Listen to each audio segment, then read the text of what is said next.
you could treat me right.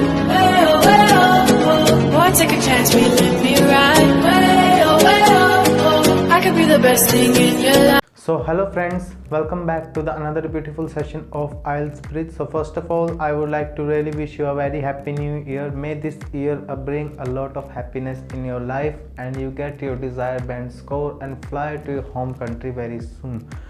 So in today's session, I'm going to discuss about IELTS writing. So without wasting your time, let's get started with the beautiful session. हमारी आइल्स की जो है speaking के lectures upload हो चुके हैं, तो आज हम कर रहे होंगे राइटिंग की थोड़ी बहुत शुरुआत। राइटिंग की तरफ मैं थोड़ा शिफ्ट हुआ हूँ, तो आज उसी फर्स्ट लेक्चर से हमारे राइटिंग में, जिसने अभी तक राइटिंग की हमारा और भी वीडियो नहीं देखा है, so please check it in the playlist. हमारा राइटिंग का और भी वीडियो है। तो today I will be telling you how to attempt the writing task 1, just overview कि उसमें क्या किस तरीके का पैटर्न होता है and what is exactly writing task 1। So let's get started with the session.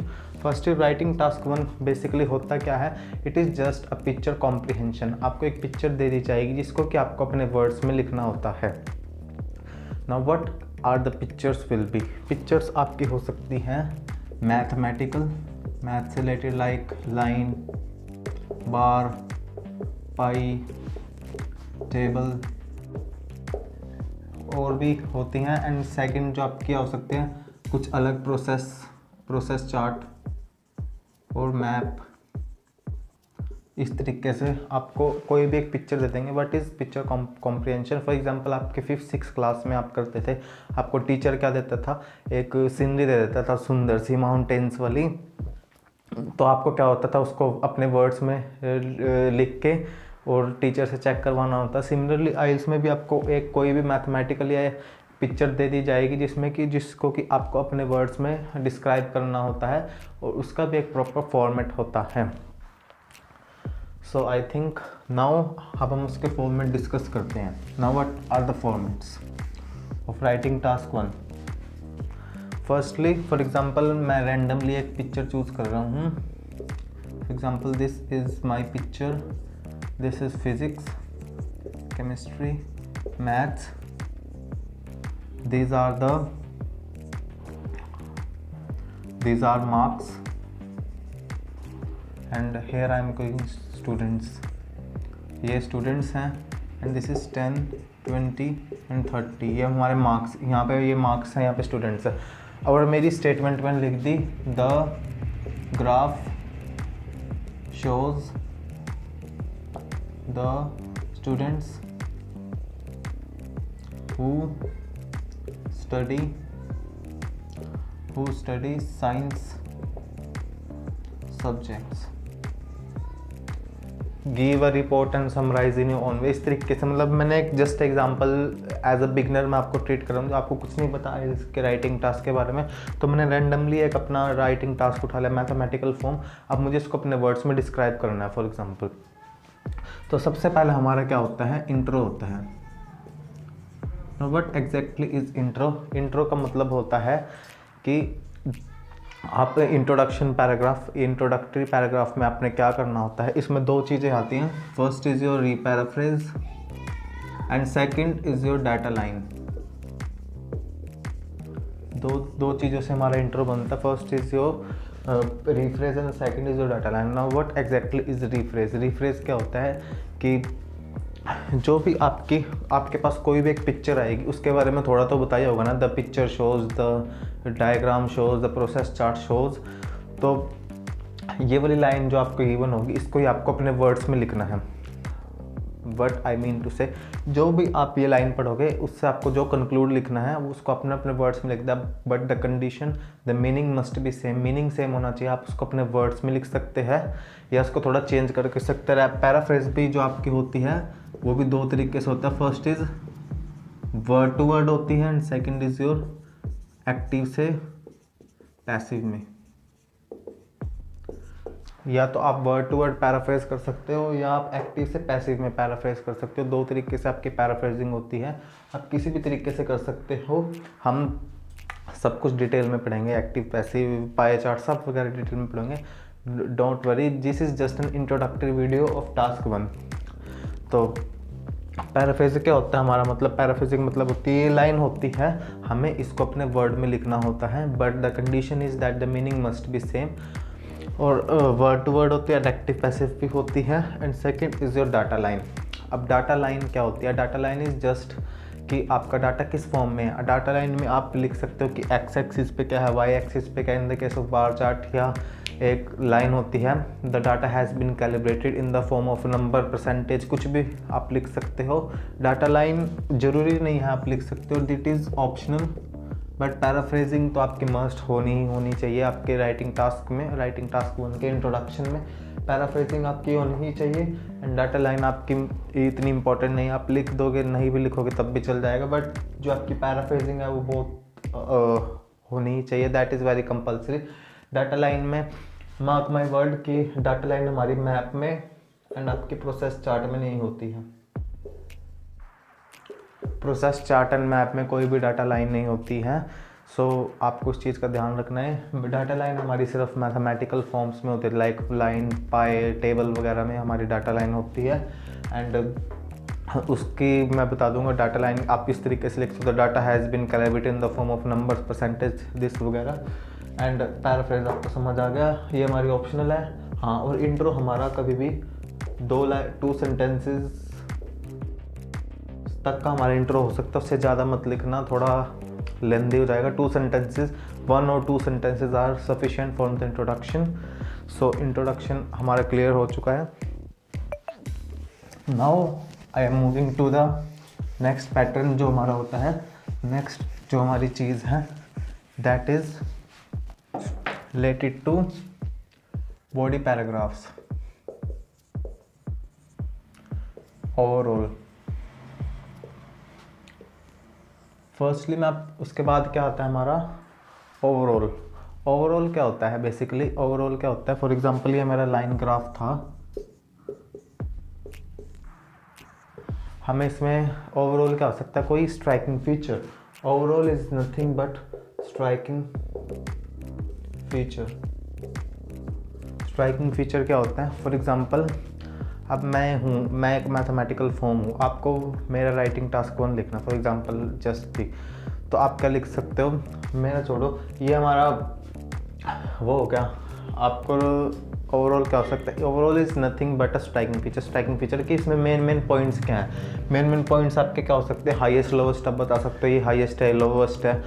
And इसमें मान लो मैंने ग्राफ शो करता हूँ मैं, उससे ज़्यादा आपको समझ आएगा। And this is student A, this is student B, this is student A B, student A B, and this is your physics, chemistry and maths. अब मुझे इसका ओवरऑल लिखना है, ठीक है? तो मैं इसमें क्या लिख सकता हूँ? फर्स्ट में मैं बता सकता हूँ स्ट्राइकिंग फीचर बताने, ये नहीं कि ए जो है फिजिक्स में इतना है और बी जो है फिजिक्स, बी जो स्टूडेंट्स हैं वो फिजिक्स में इतना है, नहीं, ये कोई ओवरऑल नहीं होता। ओवरऑल क्या होता है? Striking feature. आप इसमें बता सकते हो कि ए में इतना हाईएस्ट है एंड बी में इतना हाईएस्ट है। एक तो हमारा ए ये ओवरऑल हो गया इसमें, और आप बता सकते हो और मुझे क्या चीज़ लिख रहे हैं। फॉर एग्जांपल मैं यहाँ पर एक चीज़ और चीज़ लेता हूँ, बायो, और मुझे इसमें इस चीज़ में ये मैंने रैंडमली कोई भी एग्जांपल पिक किया, इसमें ओवरऑल क्या लिख सकता हूँ कि ये देखो ये सेम है। आप लिख सकते हो कि बायोलॉजी के केस में हमारे ए एंड बी जो नंबर ऑफ स्टूडेंट्स हैं वो सेम है। अलग सी स्ट्राइकिंग चीज़ हमें लिखनी है। और क्या लिख सकता हूँ मैं? ए का हाईएस्ट बता दो और बी का हाईएस्ट बता दो। और मैं क्या लिख सकता हूँ कि थर्ड ओवरऑल हमारा हो सकता है कि मैथ्स में ए और बी जो स्टूडेंट्स थे वो बहुत ज़्यादा थे। 3 ओवरऑल हो गए। चौथा ओवरऑल क्या लिख सकता हूँ कि ए और बी में जो डिफरेंस है नंबर ऑफ स्टूडेंट्स का वो काफ़ी ज़्यादा था मैथ्स के केस में। ये देखो स्ट्राइकिंग फीचर मैं बता रहा हूँ। तो ओवरऑल का मतलब क्या होता है? स्ट्राइकिंग फीचर्स आपके थोड़ी सी जो अलग सी चीज़ आपको दिख रहा है उस तरीके से आप लिख सकते हो। तो we are clear with the overall. Overall में आपको स्टार्ट कैसे करना है ओवरऑल डाल के अभी के लिए, उसके बाद कॉमा, इसके भी मैं कनेक्टर्स बताऊंगा, पर अभी के लिए like this is an introductory video.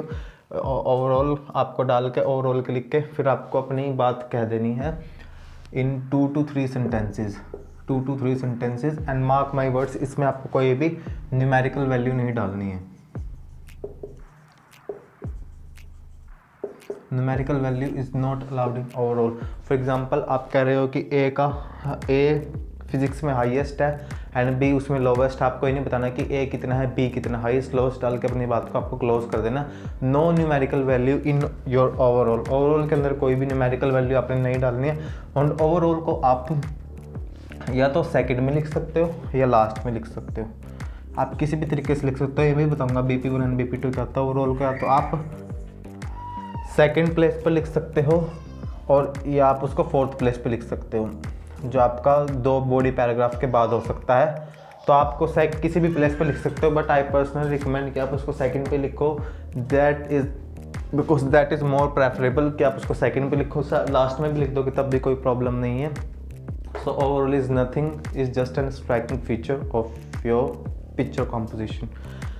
So we are clear with the overall. So next is, फिर क्या होता है आपके पास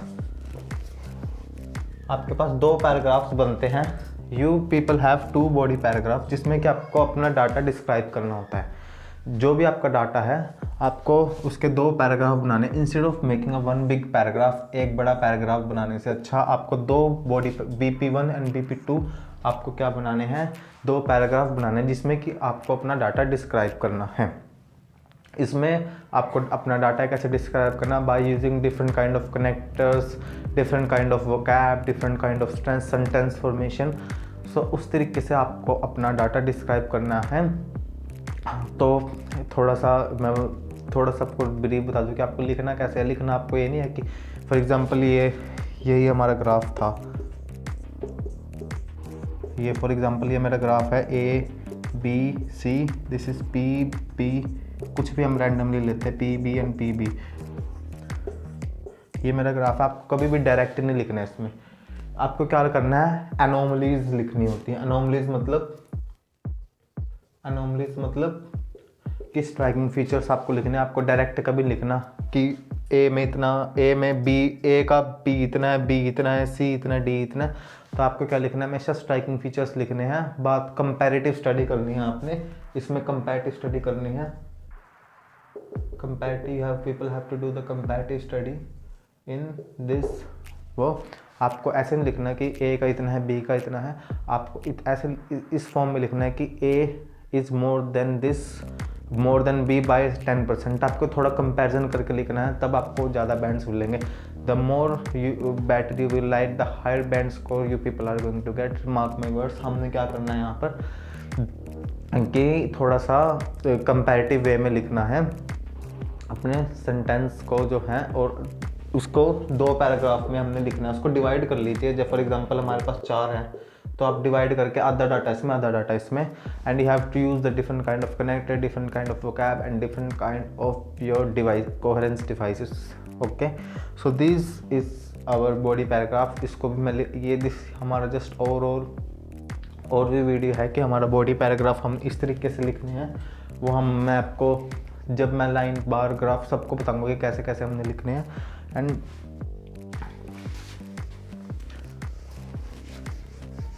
नाउ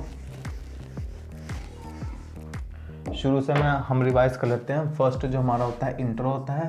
इंट्रो में क्या होता है हमारा, रिफ्रेश इज मस्ट, प्लस जो डाटा लाइन होती है ऑप्शनल होती है। फिर होता है हमारा overall BP1 and then BP2।